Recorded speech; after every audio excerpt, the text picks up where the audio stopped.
Jefferson and Orleans Parish are home to Louisiana's largest Latino population. However, the police agencies in these parishes do not keep records of the number of police officers in their force who are certified Spanish speakers. And while all the police agencies have at least one interpreter, the city's increasing Latino population indicates there is need for more bilingual officers. The New Orleans Police Department has one certified Spanish interpreter, and that is Officer Jansen Valencia. Initially NOPD's Hispanic liaison, Valencia is known as El Protector.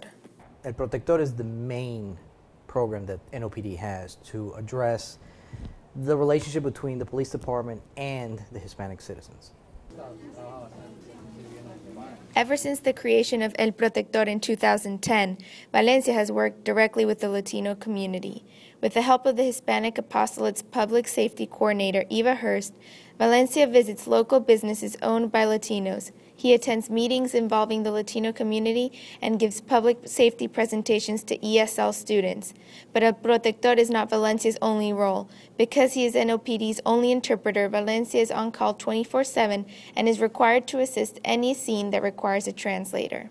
There's one representative for the Hispanic community, that's myself, and there is a representative for the Vietnamese community, Tuc Tran.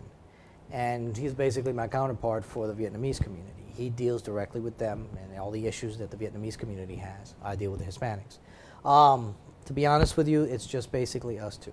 Because of his multiple responsibilities, Valencia is stretched thin. But because of financial limitations, NOPD has not been able to expand its Latino outreach program. Unfortunately, in the city of New Orleans, I don't possess that backing. I don't have those funds available to do certain events, for example, a soccer tournament, something like that. However, back in 2011, the U.S. Department of Justice published a report stating NOPD failed to communicate effectively with individuals of limited English proficiency, especially members of the Latino and Vietnamese communities. According to Valencia, it's not a requirement for NOPD officers to complete a second language course. Everything is directed by post. Now, post doesn't have any guidelines where they say they have to take a second language. Eva Hurst, who assists Valencia with the El Protector program, says they are trying to develop a Spanish language course for NOPD officers. The question is, when will it be ready? Well, we're in the process of trying to get the classes established. I'm not really sure how soon. We're hoping that we could do it for this first recruit class, or possibly another, like a pilot program with maybe a group of police officers who are really interested.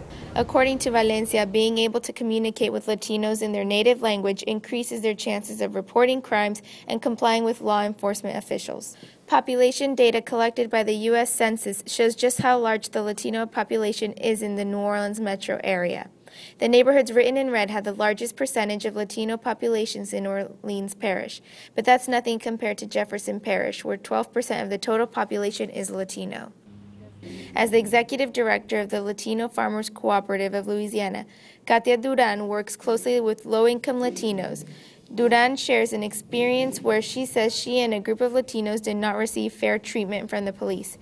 Duran explains she and the group had set up a community garden in Central City, but because of security reasons, they had to close it. We were constantly harassed by members of the community.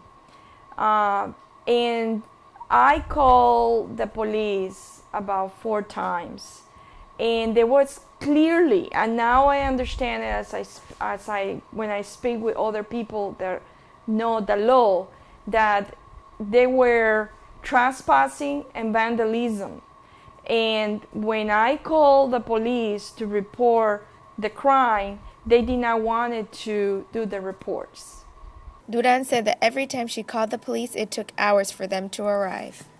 It has not been pleasant at all, the experience. And I understand that, they have a really stressful job, and maybe, they better try to solve hardcore crimes.